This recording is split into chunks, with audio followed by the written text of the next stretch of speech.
প্রতিবেশী রাষ্ট্রের আধিপত্য কায়েমের চেষ্টা বরদাস্ত করা হবে না, কারো কাছে মাথা নত করবে না বাংলাদেশ। উত্তরাঞ্চলে নির্বাচনী জনসভায় জামাত আমির। নির্বাচনী প্রচারে অংশ নিতে চট্টগ্রাম যাচ্ছেন তারেক রহমান। নগর জুড়ে সাজ সাজ রব, পোলো গ্রাউন্ড মাঠে জনসমুদ্রের আশা নেতাকর্মীদের। ছুটির দিনের সকাল থেকে প্রচারণায় সরগরম সারা দেশ। পাড়া মহল্লা অলিগলি চষে বেড়াচ্ছেন প্রার্থীরা। ভোটারের মন জয় দিচ্ছেন উন্নয়নের নানা প্রতিশ্রুতি।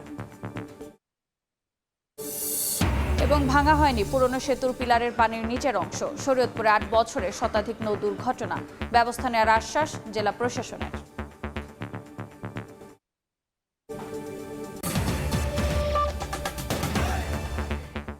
বাংলার সময়ের সঙ্গে আছে আমি রোজা চৌধুরী। প্রতিবেশী রাষ্ট্রের আধিপত্য কায়েমের চেষ্টা বরদাস্ত করা হবে না বলে হুঁশিয়ারি দিয়েছেন জামাত আমির ডাক্তার শফিকুর রহমান। ভোটে প্রতিবন্ধকতা সৃষ্টি হলে রুখে দেওয়া হবে বলেও জানান তিনি। গাইবান্ধা ও বগুড়ায় নির্বাচনী জনসভায় বক্তব্য রাখেন জামাত আমির। এর আগে রংপুরে জুলাই শহীদ আবু সাইদের কবর জিয়ারত করেন তিনি।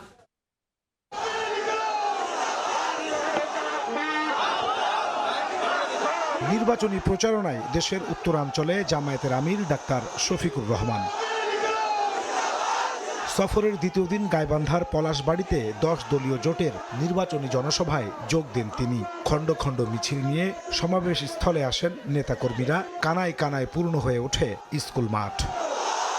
প্রধান অতিথির বক্তব্যে জামায়াত আমির বলেন, বাংলাদেশে আর কোনো আধিপত্যবাদী আগ্রাসন বরদাস্ত করা হবে না। আমরা প্রতিবেশীদেরকে আমাদের প্রতিবেশী হিসাবে দেখতে চাই। আমরা কারো উপর খবরদারি করতে চাই না, আর কেউ এসে 56,000 বাংলাদেশের উপর খবরদারি করে দেখতে চাই না। আমাদের কথা একদম পরিষ্কার। 54 বছর যেই শাসন, যেই রাজনৈতিক ব্যবস্থা, যে বন্দোবস্ত দেশবাসীকে ফেসিবাদ উপহার দিয়েছে, এই শাসনও আমরা আর দেখতে চাই না। আমরা চাই তার আমূল পরিবর্তন।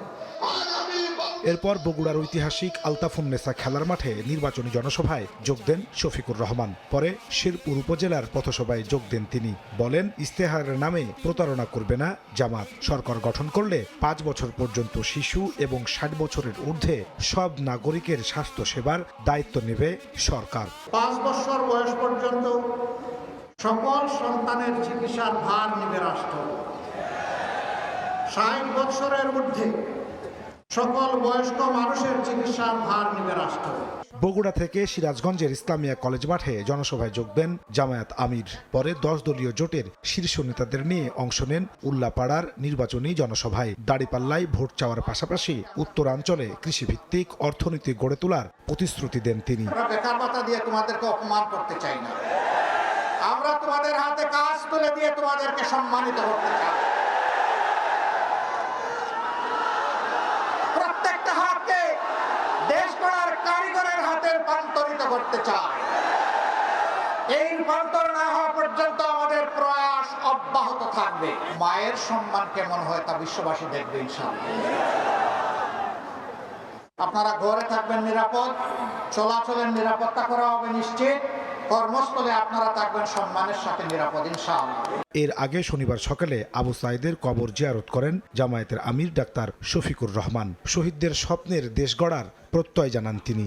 আমরা কোনো চাঁদাবাজি করি নাই, আমরা কোনো দখলদারি করি নাই, আমরা কোনো দুর্নীতি করি নাই, আমরা মামলা দিয়ে মানুষকে হয়রানি করি নাই, আমরা কারো উপর ব্যক্তিগতভাবে প্রতিশোধ নেই নাই। বরঞ্চ আমরা চেয়েছি একটি শান্তির বাংলাদেশ গঠন করার জন্য জাতিকে ঐক্যবদ্ধ করতে। আমরা আমাদের জাতিকে বিভক্ত করতে দেব না। আমরা কথা দিচ্ছি, জীবন যাবে, অন্যায়ের কাছে মাথা নত করব। নাজমুস সালেহী, সময় সংবাদ। চট্টগ্রাম যাচ্ছেন বিএনপির চেয়ারম্যান তারেক রহমান। এ উপলক্ষে নগর জুড়ে সাজ সাজ রব। এই মুহূর্তে চট্টগ্রাম শাহ আমানত বিমানবন্দরে আছেন সহকর্মী শফিকুল আলম। সরাসরি যাচ্ছে তার কাছে। শফিক। ঘণ্টাখানেক পরে বিএনপির নতুন চেয়ারম্যান তারেক রহমান কিন্তু এই চট্টগ্রাম শাহ আমানত আন্তর্জাতিক বিমানবন্দরে নামবেন।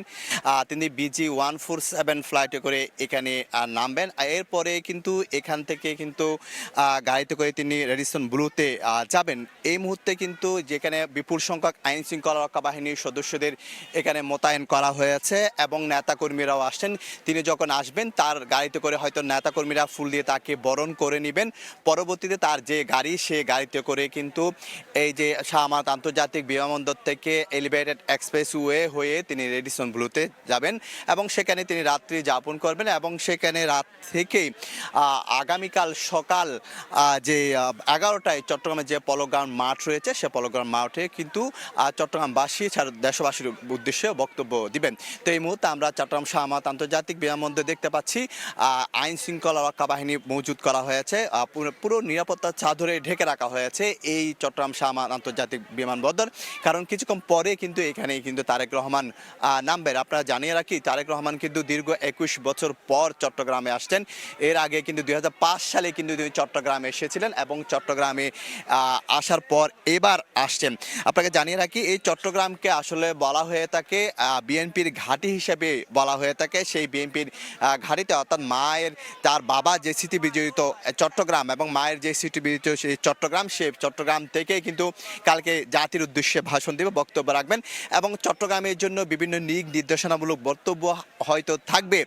বিশেষ করে তারা বলছেন যে আগামীকাল যে চট্টগ্রামের যে বাণিজ্যিক রাজধানী চট্টগ্রাম সেটির ঘোষণা হয়তো এখান থেকে আগেই দিয়েছিলেন, সেটি বাস্তবায়নের কথা বলবেন এবং বন্দর নগরী চট্টগ্রাম নিয়ে কিন্তু অর্থনৈতিক সমৃদ্ধি কীভাবে অর্জন করা যায় সেই বিষয়টি তিনি নির্দেশনা করবেন এবং আগামীকাল কি বলছেন সেটির অপেক্ষায় আছে পুরো চট্টগ্রামবাসী। এই ছিল আমার কাছে সর্বশেষ তথ্য শাহ আমানত আন্তর্জাতিক বিমানবন্দর থেকে। সরাসরি যুক্ত ছিলাম চট্টগ্রামে। ঢাকার বাইরে নির্বাচনী প্রচারণায় ব্যস্ত প্রার্থীরা। বহিঃশক্তির সঙ্গে যোগাযোগ আছে বিএনপির বিরুদ্ধে এমন অপপ্রচারের অভিযোগ তোলেন নেতারা। বলেন নতুন করে ভোটের পরিবেশ সৃষ্টি হয়েছে, কাজে লাগাতে হবে সেই সুযোগ। আর সন্ত্রাস, চাঁদাবাজ মুক্ত ন্যায় ও ইনসাফের দেশ গড়ার প্রতিশ্রুতি দিচ্ছেন জামাত নেতারা। নগরী ছাপিয়ে শহর, বন্দর, গ্রামগঞ্জ, হাট, বাজার, মাঠঘাট, অলিগলি সর্বত্রই নির্বাচনী উত্তাপ। জমজমাট লড়াইয়ে ধানের শীষ, দাঁড়িপাল্লা, শাপলাকলি, হাতপাখা সহ বিভিন্ন দল ও স্বতন্ত্র প্রার্থীরা। ভোলা 1 আসনে লড়াই নেমেছেন বিজেপি চেয়ারম্যান আন্দালিব রহমান পার্থ। সদরে পথসভা করে নাগরিক সংবর্ধনায় অংশ নেন তিনি। সকল হিংসা বিদ্বেষ ভুলে যে সবাইকে নিয়ে আমরা নতুন করে ভোলা করব। ঠাকুরগাঁ 1 আসনে সরব উপস্থিতি বিএনপি মহাসচিব মির্জা ফখরুল ইসলাম আলমগীরের। সদরের আউলিয়াপুর ইউনিয়নে করেন পথসভা ও গণসংযোগ। এদিকে চট্টগ্রাম 11 আসনের আগ্রাবাদের আশপাশের এলাকায় প্রচারণায় অংশ নেন স্থায়ী কমিটির সদস্য আমির খসরু মাহমুদ চৌধুরী। বলেন বিএনপির সঙ্গে বহিঃশক্তির যোগাযোগ আছে বলে অপপ্রচার চালাচ্ছে একটি দল। বাংলাদেশের মানুষ খুব ভালো করে জানে বিএনপি হচ্ছে বাংলাদেশের স্বাধীন সার্বভৌম বাংলাদেশের পক্ষের প্রধান শক্তি। কারোর সাথে কোনোদিন কম্প্রোমাইজ করে নাই, আগামী দিনও করবে না। তাদের মাথায় এই সমস্ত ঘুরছে, তাদের নিশ্চয় কোনো বহিঃশক্তির সাথে যোগাযোগ আছে। বিএনপিতে প্রয়োজন নেই।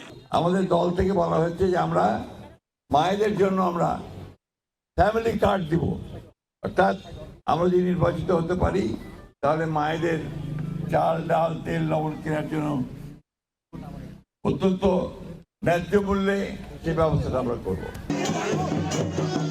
দিনাজপুর 6 আসনে বিরামপুর উপজেলার কচুয়া মির্জাপুর এলাকায় ক্ষুদ্র নৃগোষ্ঠীর লোকজনের মাঝে গণসংযোগ করেন বিএনপির প্রার্থী ডাক্তার AZM জাহিদ হোসেন। এ সময় ফুল ও ধর্মীয় রীতিনীতি অনুযায়ী তাকে বরণ করে নেওয়া হয়।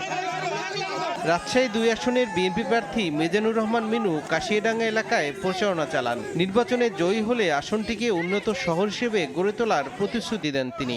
একই আসনে জামাতের ডাক্তার মোহাম্মদ জাহাঙ্গীর দারাপাক মোড় ও রুয়েট এলাকায় প্রচারণা চালান। জয়ী হলে মাদকমুক্ত সমাজ গড়ার পাশাপাশি কর্মসংস্থান, শিক্ষা ও চিকিৎসা ক্ষেত্রে উন্নয়নের প্রতিশ্রুতি দেন তিনি। সবাই একে অপরের বন্ধু হতে চাই, কিন্তু কেউ আমাদের বড় ভাই হোক, আমাদের ভূমি দখল করার সুযোগই এটা আমরা জীবন দিয়েও 1000 বছর ধরে রক্ষা করেছি, আগামী দিনেও রক্ষা করব। চাঁদার জন্য কিন্তু জিনিসপত্রের দাম বাড়ে। আমরা চাঁদাবাজি বন্ধ করতে পারলে, ঘুষ দুর্নীতি বন্ধ করতে জিনিসের দাম কমে যাবে এবং আমরা মাদক মুক্ত রাজশাহী চাই। মাদকমুক্ত দেশ চাই। দাঁড়িপাল্লার বিজয় নিশ্চিতে সমানতালে ভোটের মাঠে জামাত। ময়মনসিংহ 6 আসনে দলটির প্রার্থী কামরুল হাসান মিলন ফুলবাড়িয়া পৌরসভা, রাঙামাটিয়া ইউনিয়নের বেশ কয়েকটি এলাকায় পথসভা ও উঠোন বৈঠক করেন। সন্ত্রাসী, চাঁদাবাজি এবং নিরাপত্তা, ব্যবসায়ীদের নিরাপত্তার জন্য তারা দাঁড়িপাল্লাকে বেছে নেবে বলে আমরা মনে করি। পটুয়াখালী 2 আসনে বাউফল পাবলিক মাঠে জনসভার আয়োজন করেন জামাত প্রার্থী ডক্টর শফিকুল ইসলাম মাসুদ। এতে যোগ দেন 10 দলীয় জোটের বেশ কয়েকজন কেন্দ্রীয় নেতা। সন্ত্রাস, চাঁদাবাজ মুক্ত, ন্যায় ও ইনসাফের দেশ গড়তে দাঁড়িপাল্লায় ভোট চান তারা। 2024 সাল থেকে যদি আপনারা শিক্ষা না নেন, আপনারা যদি আবার আগের ছোটের নির্বাচনের দিকে ফিরে যান, আপনারা যদি আবার গুলশানের দিকে লাইন দেন, এই তরুণ প্রজন্ম আপনাদেরকে ক্ষমা করবে না। জুলাই বিপ্লবের মাধ্যমে সূচিত সংস্কার এবং সেই পরিবর্তনের ধারাকে সফলতার দ্বার প্রান্তে উপনীত করার জন্য 10 দলীয় ঐক্যের প্রার্থীদেরকে নির্বাচিত করতে হবে। এবার কিন্তু আমরা সবাই শাপলাকলি, জামাত, এনসিপি 10 দলের জোট। বসে নেই 10 দলীয় জোটের হেভিওয়েট প্রার্থী এনসিপির উত্তরাঞ্চলের মুখ্য সমন্বয়ক সার্জিস আলম। পঞ্চগড় 1 আসনে শাপলাকলির পক্ষে কৃষক, শ্রমিক সহ ভোটারদের দরজায় কড়া নাড়ছেন তিনি। এছাড়া মৌলভীবাজার 3 আসনে খেলাফত মজলিসের প্রার্থী মাওলানা আহমদ বিলাল শহরের পৌরসভা এলাকায় গণসংযোগ করেন। জমজমাট এই নির্বাচনী লড়াই চলবে আগামী 10 ফেব্রুয়ারি রাত 12টা পর্যন্ত। এরপর 12 ফেব্রুয়ারি চূড়ান্ত ভোট যুদ্ধ। তৌফিক মাহমুদ, সময় সংবাদ। নির্বাচনী প্রচারণার খবর জানাতে এই মুহূর্তে সিলেটের জৈন্তাপুরে আছেন সহকর্মী ইকরামুল কবির। সরাসরি চলে যাচ্ছে তার কাছে। ইকরাম, মুহূর্তে আছি সিলেট 4 নম্বর নির্বাচনী এলাকা জৈন্তাপুর উপজেলার, এবং এই যে নির্বাচনী এলাকা, এই সিলেট 4 নির্বাচনী এলাকা 3টি উপজেলা নিয়ে গঠিত এবং অত্যন্ত বড় একটি নির্বাচনী এলাকা। এবং এখানে সিলেটের জৈন্তাপুর, কোম্পানীগঞ্জ এবং গোয়ালঘাট এই 3টি এলাকা মোট ভোটার রয়েছে 5,02,652 জন। তার মধ্যে পুরুষ ভোটার 261 জন এবং নারী ভোটার 2,41,589 জন, এবং একজন রয়েছে তৃতীয় লিগের ভোটার। এখানে এই আসনের সবচেয়ে উল্লেখযোগ্য দিক হচ্ছে গিয়ে এই এলাকার সব সিলেটে যেই নাম করা যে পর্যটন কেন্দ্রগুলো রয়েছে, সব পর্যটন কেন্দ্রগুলো এই আসনে রয়েছে। জাফলং, বিছনাকান্দি, রাতারগুল, পান্তমাই সব পর্যটন কেন্দ্রগুলো এই আসনে রয়েছে। এই আসনে এ পর্যন্ত যারা প্রতিদ্বন্দ্বিতা করছে তারা হচ্ছে 5 জন এই আসনে প্রতিদ্বন্দ্বিতা করছে। তার মধ্যে আরিফুল হক চৌধুরী বিএনপির ধানের শীষ নিয়ে প্রতিদ্বন্দ্বিতা করছে। আমরা এই মুহূর্তে আছি জনাব আরিফুল হক চৌধুরীর নির্বাচনী প্রচারণায়, এবং তিনি বিএনপি চেয়ারম্যানের উপদেষ্টা এবং সাবেক সিলেট সিটি কর্পোরেশনের সাবেক মেয়র, এবং তিনি এই আসনে প্রতিদ্বন্দ্বিতা করছেন। এছাড়া রয়েছেন জয়নাল আবিদিন, জামাতের দাঁড়িপাল্লা প্রতীক নিয়ে তিনি প্রতিনিধিত্ব করছেন, এবং মুজিবুর রহমান জাতীয় পার্টির লাঙ্গল প্রতীক নিয়ে প্রতিদ্বন্দ্বিতা করছে। মাওলানা সাইদ আহমদ ইসলামী আন্দোলন হাত পাকা নিয়ে প্রতিদ্বন্দ্বিতা করছে, এবং জহিরুল ইসলাম গণ অধিকার পরিষদ প্রতীক ট্রাক নিয়ে প্রতিদ্বন্দ্বিতা করছে।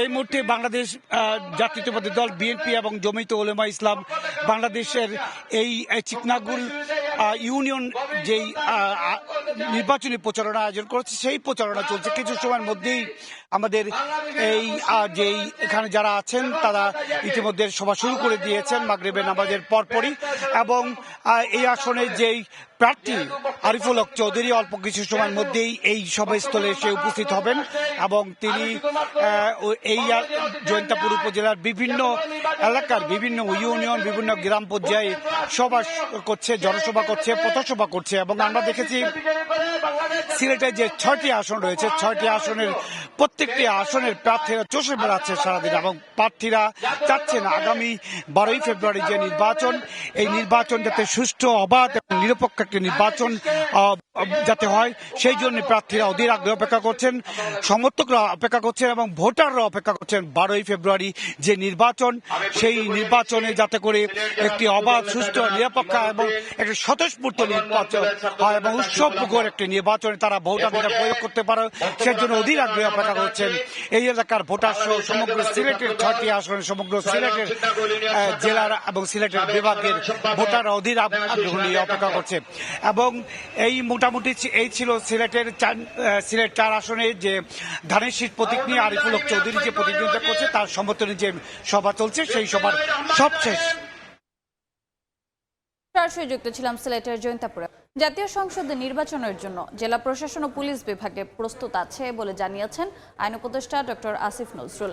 সকালে মাদারীপুরে ঝুঁকিপূর্ণ কয়েকটি ভোট কেন্দ্র পরিদর্শন শেষে সাংবাদিকদের কাছে এসব কথা জানান তিনি। এ সময় স্বাধীনতার পর এটি সবচেয়ে গুরুত্বপূর্ণ নির্বাচন বলেও মন্তব্য করেন তিনি। নির্বাচনের জন্য উপযোগী পরিবেশ কতটুকু আছে এটা জানার জন্য আমাদের ডিসি সাহেব, এসপি সাহেব আছে, আমাদের জেলা জাজ সাহেব আছে, ওনাদের সাথে কথা বললাম। ওনারা আশাবাদী, মানুষের মনে ভোট দেওয়ার আকাঙ্ক্ষা আছে। যদি কারো কোনো ভীতি থাকে সেটা দূর করার ওনারা সর্বাত্মক চেষ্টা করবে। প্রায় 17-18 বছর পর এটা নির্বাচনের আমরা প্রক্রিয়া করেছি, এটা অবাধ এবং সুষ্ঠুভাবে করার জন্য আমরা বদ্ধপরিকর। প্রায় নৌ দুর্ঘটনা হচ্ছে শরীয়তপুর সদরের কীর্তিনাশা নদীর আঙ্গারিয়া সেতুর নিচে। 2018 সালে উদ্বোধন করা হয় সেতুটি। এর নির্মাণকালে পুরাতন বেলি ব্রিজের বেশিরভাগ অংশ ভেঙে ফেলা হয়, তবে রয়েছে পানির নিচের পিলারগুলোর অংশ, সেখানে লোহার রড উন্মুক্ত। বর্ষা মৌসুমে সমস্যা না হলেও শুষ্ক মৌসুমে অংশে প্রায় দুর্ঘটনায় পড়তে হয় নৌযানের। অটোরিকশা লুটের উদ্দেশ্যে নারায়ণগঞ্জে প্রতিবন্ধী সোহেলকে নেশাজাতীয় দ্রব্য খাইয়ে মুখে স্কচ টেপ পেঁচিয়ে হত্যা করা হয়। দুপুরের সংবাদ সম্মেলনে তথ্য নিশ্চিত করেন জেলার PBI police super Mohammad Mostafa Kamal Rashed. তিনি জানান, সোনারগাঁ, 2500 ও রূপগঞ্জের বিভিন্ন এলাকায় অভিযান চালিয়ে হত্যায় জড়িত অভিযোগে 5 জনকে গ্রেফতার করা হয়। পরে তাদের দেয়া তথ্যে লুট করা অটোরিকশাটি উদ্ধার করা হয়। হত্যায় জড়িত থাকার কথা স্বীকার করে তারা। গত 20 জানুয়ারি সোনারগাঁ নয়াপুর পশ্চিমপাড়া থেকে অটোচালক সোহেলের মরদেহ উদ্ধার করে পুলিশ। মাগুরায় আরাফাত রহমান কোকুর 11তম মৃত্যুবার্ষিকী উপলক্ষে শোক র্যালি ও আলোচনা সভা অনুষ্ঠিত হয়েছে। সকালে শহরের ভায়না মোড় থেকে একটি শোক র্যালি শহরের বিভিন্ন সড়ক ঘুরে একই স্থানে গিয়ে শেষ হয়। পরে আলোচনা সভায় প্রধান অতিথি হিসেবে বক্তব্য রাখেন মাগুরা 1 আসনে বিএনপির প্রার্থী আলহাজ মনোয়ার হোসেন খান। এ সময় কোকুর আত্মার মাগফিরাত কামনায় বিশেষ দোয়া ও মোনাজাত করা হয়। বাংলার সময়ের শীর্ষ সংবাদগুলো জানিয়ে দিচ্ছে আরেকবার। প্রতিবেশী রাষ্ট্রের আধিপত্য কায়েমের চেষ্টা বরদাস্ত করা হবে না, কারো কাছে মাথা নত করবে না বাংলাদেশ। উত্তরাঞ্চলে নির্বাচনী জনসভায় জামাত আমির। এবং নির্বাচনী প্রচারে অংশ নিতে চট্টগ্রাম যাচ্ছেন তারেক রহমান। নগর জুড়ে সাজ পোলো গ্রাউন্ড মাঠে জনসমুদ্রের আশ্রয় নেতাকর্মীদের।